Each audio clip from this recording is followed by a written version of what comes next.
This is Foster from The Wall. Welcome to another episode of soon-to-be expired beer at The Wall. We're at the end of lockdown now, but we still have some beer that's about to go bad. And so what I'm doing is I'm inviting some of the comedians over who can help me drink this beer before it hits its expiration date. So today I've got with me the lovely comedian Dragos Cristian. How's it going, Foster? Good to have you here. Yeah, good to be here. I'm glad that you're here. Good to have you here. Let's cheers, and would you like to drink some soon-to-be expired beer? Yeah, man. Let's get this is my jam right here. That's amazing. Fuck it, yeah.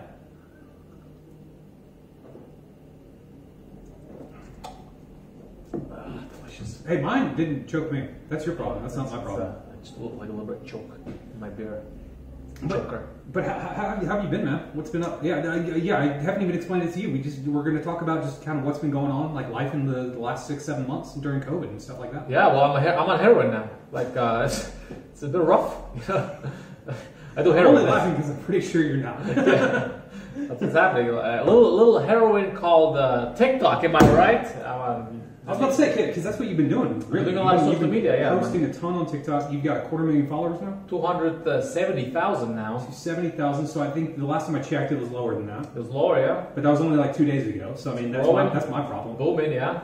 What is it? Only been TikTok? Or is it also been Instagram and Facebook? Well, I got 10,000 on YouTube. Subscribe to my YouTube, Dragos Comedy. I got subscribe to him. Hopefully, he'll put some highlight of one of our better videos on this as well. Yeah, maybe the one from a year and a half ago. I mean, if I get one of those wall T-shirts, you might see them in my TikTok. Okay, maybe we have new T-shirts, so that's good.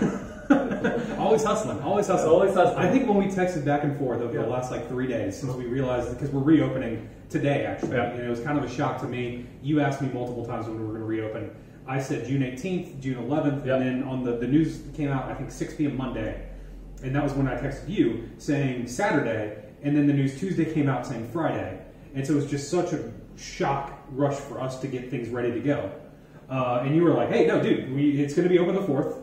Like before any news articles had, and then you were like, I want this date, this, and you'd ask me for so many dates, and like the bartenders are out of town. I knew it. You know, it's that Chinese influence from TikTok. They let me know. You know, they had the knowledge. Yeah, they have the secret like whatever stuff because they do that with the Facebook and stuff. They spy on everyone. I knew. You know why? I looked at the times and the dates, and they were like, "Oh, we're gonna do 18 for the 4th." I was like, "This is Germany. They're not gonna lose 2 weeks of summer. Summer has like what 12 weeks, and they're gonna lose 2 weeks. They're gonna do the 4th." Yeah, because I had people calling me on that Sunday being like, "Hey, this other comedy club says the 11th." And I'm like, well, that's what it looks like it's going to, and that's what we're going to prepare for, even though the news was still the 18th.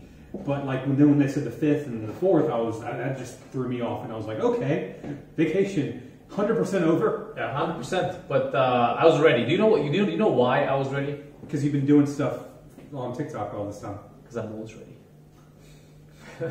I'm always ready for comedy, baby. But how's it? Because you're used to touring. You know, not just doing shows in Berlin. I guess before the lockdown, the first lockdown, you were touring constantly, right? Extensively. Yeah. Extensively. I did like about 80 cities in Europe last 2019. 80 cities, over 120 shows, 1-hour shows. Yeah, that's a lot. A lot of comedy. What were your favorite cities? Well, I like I think it was Oslo was very nice. Okay. Pretty good venue there. Like how many people would go to most of your shows then? Just so we can relate. It's between 50 to 120. Okay. Depending on the place. So like venues this size. Yeah, this size, yeah. And then sometimes like some of them would be a bit slightly bigger, where you get like 100 people. But it depends where you can get the venues. That's the most difficult thing. Yeah. No, that makes sense because it's a lot of sending out emails. Do you send videos of yourself as well? Or yeah, I just now I'm just gonna send them TikToks. But before I would just send them like reviews on my Facebook. As I have like over 500 reviews from audience members on my Facebook, which really. No, because I see you after every single show, and I'll try to talk to you, and you're just like, no, I'm talking to audience members, getting their Facebook, Instagram, and TikTok just likes and then reviews as well. Gotta get them while they're hot. You know, if they're coming to you to tell you like, oh, it's a good job. Well, really, do you really mean that? Well, show it with a review and a like. Let me know where it counts. And they're like, yeah, sure, why not? That's good. That's good. But what's it? Because you went directly from that to lockdown. And what was like then like the change? Because I mean it was a shock to all of us the first time. Yeah. Well, I knew basically. I always filmed most of my sets. So I had like over 5 terabytes of footage. Yeah. So I was like, oh, this is a great opportunity to start. Just review everything. Just watch, edit, and put on YouTube. I was considering putting stuff on YouTube for a while, but I just didn't have time. So I was like, wow, this is a great time to actually shift for all this stuff and invest a bit more in the social media. That's what we tried to do as well. We wanted to film every single person's sets here, and then the highlights, go through it, and then if we liked a bit, we would text the person and be like, hey, can we put this bit on YouTube? It's a full-time job. It is. It's that in itself is a full-time job. Yeah, exactly. Yeah, the whole editing, the shifting through the content, and having an eye to tell what's a good bit and what's not a good bit. It's a lot of work. Yeah, it's a lot of work, and I mean that's the hard part as well, is because you need to get someone who actually knows comedy to do that. Yeah. And I mean, as much comedy as I like to watch, I don't know comedy super well. I know when an audience thinks something's funny or not, but yet again, hiring someone to do that as well, most of the time when you hire someone, it's not in the comedy scene. Right. And that's what makes it even more difficult sometimes. Well, only if there would have been some free comedians the past couple of months. Well, we didn't have anything to film. That was the problem. That was the reason for this whole thing, was we wanted to get, hey, we're closed, and we thought, honestly, on the day you texted me, the 4th, we had people clean out the beer stuff, because we were like, hey, we're going to do this new thing called soon to be expired beer. Right. We need to make sure everything's clean, sanitary, and all that. And they told me that the big breweries were not expecting to reopen indoor gastronomy until August. Really? And that's why I was like, when you were like the 4th, and I'm like 18th, and I was like, because these are the people kind of in the know, right? And I was a bit shocked. And so when everything kind of happened sooner, I was like, okay. But I think it's the daily testing. I'm ahead of the big brewery, guys. I'm ahead of it. I think it's the daily testing. I agree. No one saw how effective that was going to be. I agree. It's so easy to get a test in Berlin now. I just got one. It popped in. They violated my nose, and that was it. Under 5 minutes. Yeah. But that's why I feel like even if the pandemic restarts, like if there's with daily testing like at this level, it should be okay. Yeah, I think they just test everyone. Yeah. They say, hey, lockdown for 4 days, everyone gets tested. Yeah. It's crazy to get tested. Because I think they have enough for everyone to get tested, I think, like every 3 or 4 days. Yeah, only if chlamydia tests were as easily available. You're not the first comedian I've heard that from. Yeah. Only Daniel Gutierrez, also, he had a joke about that. He's like, wait, if everyone just... Because I think like it's a 2-week period, or like a 1-week period. So like, wait, so everyone just didn't have sex for 2 weeks in the world. Would you get rid of chlamydia? Chlamydia's over. So that's not that. It's a tough ask. It's not a tough ask. That's not me. But things are starting up again. So what's your goal now? Because you were in Barcelona as well. Yeah, I did some shows in Barcelona. The goal is that's a very good question. I'm just waiting it out to see how the different cities open up, and once they open up fully, start doing shows, start capitalizing on that TikTok fame. Are you trying? What's your goal? Are you trying to stay in Berlin, or are you trying to go kind of worldwide again, or? Worldwide again. Yeah, definitely. As soon as like stuff pops back again, I'm going back touring everywhere. So I think now the goal is for the next 3 months to just start experimenting, trying out new bits. I got a lot of stuff written down from the pandemic, but I didn't have opportunity to try it out to see if they're good. Yeah. Let's just test that out for the next 3 months, and once September hits, start hitting the road, Jack. Nice. Yeah, because I think September especially things are going to be. I think by January things are going to be back to normal, what we consider normal, which is before pandemic lockdown, things like that. Yeah, and if that's the case, then ready to rock it. I think social distancing probably close till then. So I think we're gonna keep social distancing. Just people need a little bit of personal space, yet again, for us, it used to be a goal of how many people could we fit in here. Right. That was the goal, and now it's looking like we would like people to have their space. Maybe not 1.5 meters apart. Maybe a meter apart. Yeah, but 75 centimeters. We'll see. I'm from Texas, so we like our space. Yeah. So, keep it so that my parents would be like, oh, this is comfortable. It's a filled room, but everyone can kind of get through to the way to the restroom without, any shoving or asking anyone to move or anything like that. Stepping on anyone's dog or anything. Yeah, no standing, kind of, maybe standing at the bar, but that's about it. Right.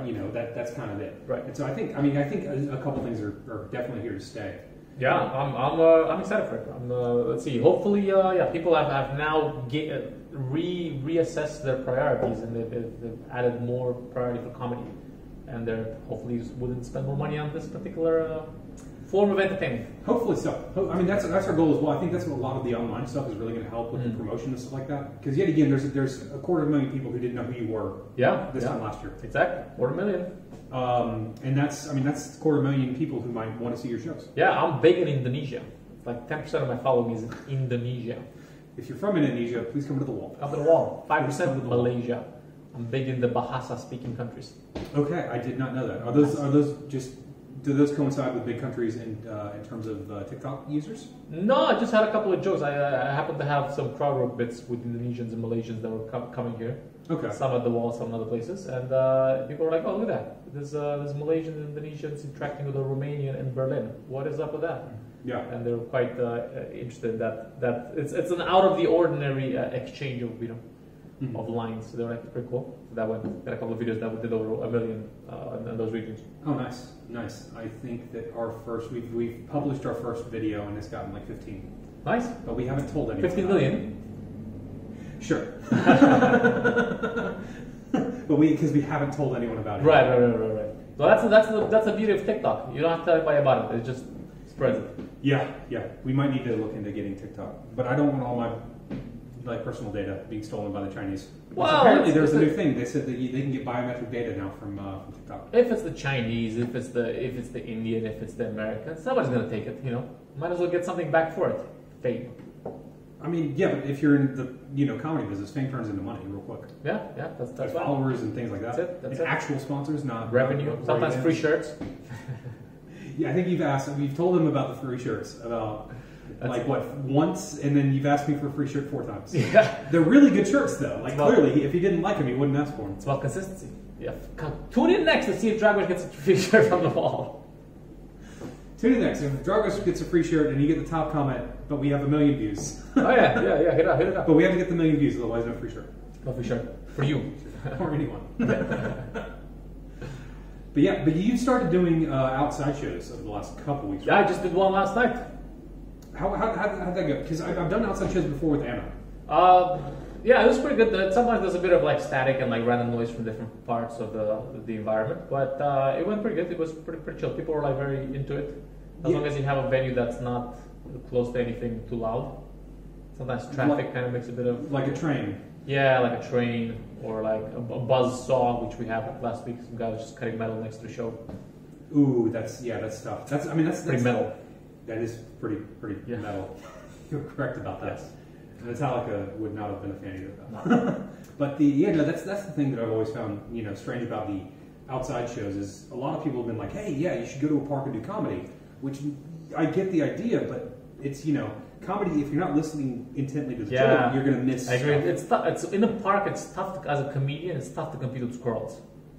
It's a legitimate thing though. It's people want to look at squirrels. They want to look at dogs running around. And when the dogs are barking and people are like, oh, dog barking, and then it's a second of your joke, but that's necessary for punchline. I mean, would you rather look at a hairy comedian or a fluffy little puppy?